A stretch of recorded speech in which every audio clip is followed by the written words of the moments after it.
Now, from WYDC TV, this is Big Fox News at 10.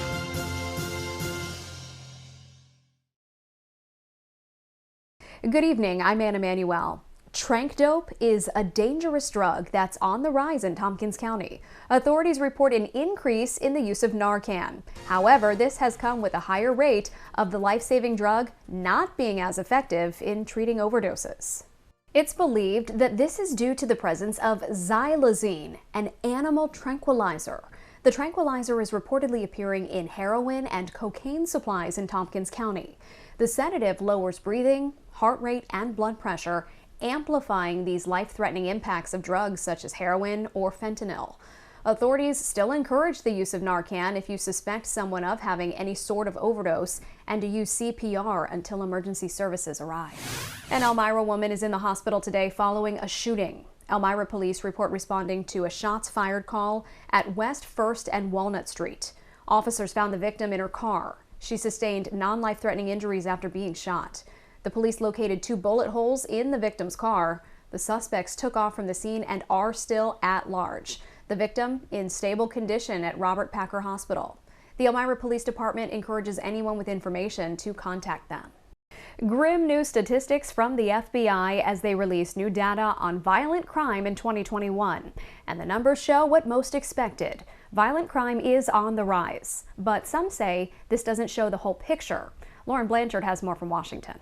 A father visiting his son for family weekend at Marist College in New York gunned down in the lobby of his hotel. According to a new FBI report released Wednesday, murders like these are on the rise. You're getting a cup of coffee, you're checking out of a hotel, and next thing you know, your life is ended. And as you just pointed out, this is happening time and again, day after day. The report analyzed 11 million criminal offenses between 2020 and 2021, finding murders climbed 4.3%, with an estimated nearly 23,000 in the U.S. Crimes against seniors were up 10%. The number of rapes also increased. Some believe the report doesn't account for more than 2 million crimes because of a recent change in the reporting method. Data from the New York and Los Angeles police departments are not reflected. Experts say that's a problem. We want to have good answers, we want to have good data, but the sad reality is that this year's FBI report is not something that I think we can rely on to get a real sense of where things are. Crime already front and center on the midterms campaign trail. For 5.5 years, we stopped the killing and the gun violence. We stopped it. And that has never been accomplished before. Violent crime increased while he was there and dropped after he left. According to a new Politico poll, 3/4 of voters say violent crime is a major problem, and 60% of those say it will impact how they vote. In Washington, Lauren Blanchard, Fox News. Chemung County is now offering polio and monkeypox vaccines. The Chemung County Health Department announced today that residents can now receive these vaccines. Anyone interested in getting a vaccination can call the Public Health Office. Guthrie Orthopedics will be adding a new office in the Southern Tier. The office is in the present Guthrie Big Flats Specialties and Rehabilitation Services building. The office can be found in Horseheads at 3344 Chambers Road. The walk-in clinic will be open Monday through Friday from 8 to 7.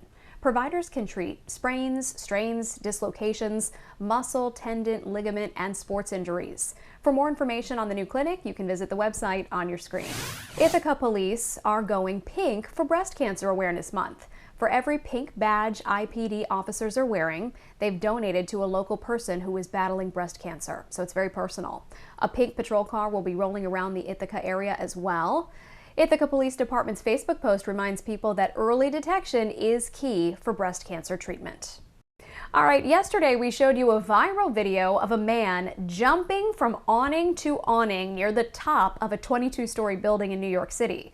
Well, now reporter Jessica Formoso finds out what that man was doing, and she has reaction from people who live in that building. I have no idea what is happening there. That is crazy. Tenants of 90 West Street in the Financial District reacting to this viral video. A man in dress pants and dress shoes on the roof of this 22nd floor historic building. He is seen jumping from awning to awning before opening a window and going into one of the apartments. He ran over my roof. So I don't know. I must not have been home because I didn't hear anything. So.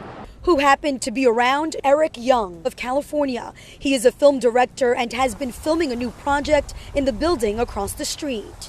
We're in a conference room, and the photographer asked me, we might shoot in this room, like, what do you think? And so I stepped to the window to check out the light, see if the clouds were breaking, see if we're going to get direct sunlight in there. And as soon as I looked out, there's this guy jumping from awning to awning. I was like, yo, you guys got to check this out. It's just some more weird New York going on. He says this all happened on Monday just before 10 a.m. And then he got to the corner, and that's kind of when I started filming. And then it looked like he took some photos. And then it looked like he hopped on a call, and then he jumped back in the direction that he'd cam. Young posted this video on Tuesday, and within hours it went viral. Everyone asking, who is this mystery man, and what and why was he casually jumping across the rooftop? He looked fairly comfortable out there, so for me, I was like, okay, this is weird. And he was comfortable up there because he had been there multiple times before. After doing some digging, we found the mystery man. So I'm Joe Smizaski. I was the guy on the roof. He's Joseph Smizaski, the director of operations at Standard Waterproofing, a building restoration service in the Bronx. Joseph says the reason he was up there on Monday was because there was a leak and they had removed part of the scaffolding and was making sure all was good for when the Department of Building inspector showed up, which he says he did, but that was not caught on camera. I was on the north side and it just started to drizzle. So I said, let me get out of here before, it comes down heavy. So I went across quickly because that was the safest thing to do than going slow, because I felt if I went too slow, it'd be too slippery. In the financial district, I'm Jessica Formoso, Fox 5 News. Big Fox's pet of the week that's up for adoption is Daisy May. Our Maggie Hall spent some time with her and her foster mom to find out what a perfect home for Daisy May looks like. Sadly, this sweet pup was abandoned, and she was only a few weeks old when she was found. She was scared of people and everything else. But now, after being in the loving care of Paws and Purrs and her foster parent, Elisa, she's a whole new dog. And when she first came to me, she was pretty shut down, but she has really come out of her shell now. She is a very rambunctious, energetic little girl. Daisy Maisie is 3 months old. She needs an active, hands-on family that will give her lots of love and puppy training. She's very smart. She's very sweet. We're working on potty training. She's crate trained. I think she would be great in a family. Daisy Maisie would be a great hiking, running, or exercise buddy. Yes, I think an active family would be really great. Someone that could get her out and just let her see the world. Daisy Maisie gets along with everyone. She loves my other dog. She loves my cat.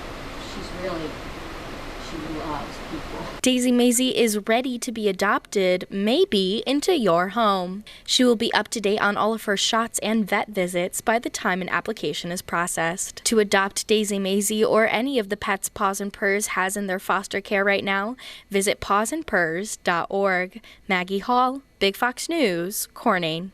Your complete forecast is coming up. Plus this. Rescues continue in Florida after Hurricane Ian. I'm Marianne Rafferty with a look at the efforts to save hundreds of pets lost and stranded during the storm. That's coming up. Here's your local stock market update from Big Fox.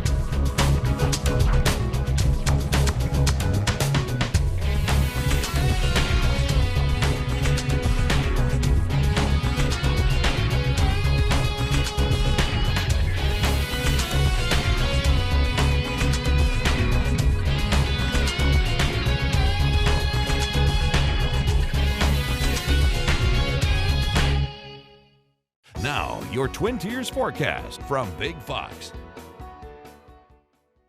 It's been a roller coaster week of temperatures. I'm meteorologist Alyssa Triplett, and as we look at our past temperatures here over the last 5 days, as we were sitting just around average on Saturday, we watched those temperatures continue to fall to the 50s, but didn't take very long for us to get that 70-degree high temperature for Wednesday. As well as today, we even climbed within those low to mid 70s across the area. So very mild conditions for this time of the year. However, it is going to be working its way out of the region over the next 24 hours. showers. We'll note that through the overnight, we still have a southwesterly wind in place, which is going to help to keep temperatures into the 50s. Also, some increasing cloud cover is going to help to keep those temperatures a little bit more mild at the surface. But note that we have some rain chances as we step out the door tomorrow morning, so you may want to plan to have that umbrella on hand. We'll note that low temperatures are expected to be just around 50 degrees, even a few areas around 47 degrees, which is still upwards of 5 to 10 degrees above average for this time of the year. But note that these are our low temperatures, and we'll take a look at the highs here in a moment, and I will point something out. But overall, what we'll note is that it's going to be a fairly rainy, not overall washout forecast, but just gloomier conditions, minor rainfall accumulation overall, but just going to trend to see that chances will be around, especially in the morning and then lingering into the early afternoon. We'll stay cool and cloudy through the weekend. Some sunshine expected to return as we step towards the latter half of the weekend, but high temperatures are expected to hold within the 50s. We're not going to really bring back another weather pattern that's going to give us that surge of warmth until potentially later parts of next week. Now, there will be some gradual warming next week, but overall still trending to keep near seasonal or slightly below average temperatures. So rolling into the forecast, we'll watch the cloud cover here. That's where that frontal system is that's going to be sweeping on through the region. So we have a little bit of some warning warmth there in place, but then that frontal system moves in. Now you're not seeing a washout forecast, but light rain showers will be in the mix. Just about a few hundredths of an inch is all that we're expecting from that system, and then we'll stay under some cloud cover as we step into our Saturday. So again, not overly oppressive here, just a few hundredths of an inch, some raindrops on the sidewalk, but nothing that's going to definitely make wet conditions. Now, with some earlier southerly winds there ahead of that frontal system, still a chance to see the 60s, but note that our overnight lows were only into the upper 40s and low 50s. So Wayland, areas of the Finger Lakes, not going to really see much warming. If anything, it's going to be just gradually falling temperatures as we are looking at lows by Saturday morning to be widespread within those 30s. So another round of the potential frosty conditions is there. Not looking at freeze conditions, so good that we're staying away from that 28-degree threshold, as growing season will still have some areas to grow here, as we will see some still pleasant conditions, looking at about 56 into Elmira, and get out and see some of those fall colors this weekend. Might need to bundle up, but those fall colors will continue to pop, especially as this weather pattern will influence that color change, as we'll stay into those upper 50s and low 60s through much of next week. Ian's deadly force devastated communities across Florida, forcing thousands of people to be rescued. But the storm also left hundreds of animals helpless. Marianne Rafferty has more on the latest efforts to gather those stranded animals and rehouse them in safety. After natural disasters strike, it's not just people who need rescuing. All across Florida, volunteers are racing against the clock to save the lives of hundreds of pets after Hurricane Ian decimated the Sunshine State. So far, we have taken in 190 animals from all across the state and other shelters that have been horribly affected by the storm, where they can't even properly care for their animals because they don't have water, they don't have electricity. But with the shelter still standing, quickly filling up, officials must now send the influx of dogs and cats to facilities in other states. Many of these animals, quite frankly, wouldn't have made it out. Some pets were separated from their owners during the storm. Others were surrendered after their owners lost everything. We went directly to the zone affected by Hurricane Ian, and what we saw was a total collapse of infrastructure. Meanwhile, teams also rushed to this bird sanctuary on Florida's Pine Island, rescuing roughly 300 parrots, many rare. The owners had placed all the birds inside their raised home as Ian decimated the sanctuary's enclosures. If we had not captured all the birds and put them in crates and put them 12 feet up, we would have lost all of them. In Ian's wake, officials here were running out of food and water and knew the birds needed to be moved to a safe location as their owners face a long road ahead when they start building back. If you're an animal lover, you don't think about yourself first. FEMA officials warn the damages from Ian are expected to cost the federal government billions. Marianne Rafferty, Fox News. Speaking of pets, petting a dog may be good for your brain. A new study conducted in Switzerland looked at how petting a dog affects people's brain activity. 19 men and women took part in the study. Researchers tracked the participants' brain activity with a dog present as well as without. They found that interacting with a dog made people more sociable. It helped boost neurons in the part of the brain that helps control emotional interactions. After a series of questions about concussion protocols in the National Football League, Some doctors say now is a good time to talk about recognizing a concussion and treating it. Kim Posey spoke to one doctor about some of the high-tech options to treat concussions. It is the fall sports season, and we spoke to a doctor who says if you or your child has a concussion, you should know that there are some very effective high-tech treatments that can help with your recovery. You prefer the lights off? Dr. Jeff McWhorter checks on the person inside the hyperbaric chamber. He says hyperbaric oxygen therapy helps patients with all kinds of injuries, but he specializes in concussion rehabilitation. After an hour of being in one of our hyperbaric chambers, patients should expect to be at 99 or 100% saturation in every cell in the brain and the body, and that helps us accelerate the rate of recovery for a lot of head injuries. Here at McWhorter Chiropractic and Neurological Rehabilitation, he creates treatment plans to help restore function after a head injury. I tell patients to think of my office like a gym for your brain, where I'm working out the weak points to get them back to being as strong as they should be, as they were prior to your head injury. Dynavision can be used to help improve a patient's cognitive processing speed, hand-eye coordination, and motor skills. Patients are asked to perform while they're hitting these lights as fast as they can. The office also offers neurofeedback, in which the patients put on a cap with leads. McWhorter says it can help with depression or anxiety caused by multiple concussions. Essentially what neurofeedback allows us to do is help retrain or correct abnormalities in brainwave activity. This is Gyrus Tim. And this machine looks almost like a carnival ride, spinning with flashing lights. But while it rotates, the patient uses a laser to hit targets. The goal is to improve things like balance, gait, motor function, and awareness of where we are in space. After a hit to the head, the doctor says it is important to heal thoroughly before you go back to any sports. Kim Posey, Fox 31. Still ahead, researchers say high-intensity activities can give kids benefits as they get older. What parents should know before enrolling their children in sports, coming up. Playing childhood sports can help kids develop stronger bones. Sean Langille has a look at why high-intensity activities can increase bone mass and how that can lead to health benefits later in life. Plus, what parents should not do when enrolling their children in sports. Signing your children up for sports can help give them lasting health benefits as they get older. According to Dr. Stuart Warden at Indiana University, kids who play sports involving frequent running and intense movements can develop stronger bones, which can help decrease their risk of injury as they age. By playing multi-directional sports and weight-bearing sports when young, it causes more bone to be added. But more importantly, it causes the bones to become bigger.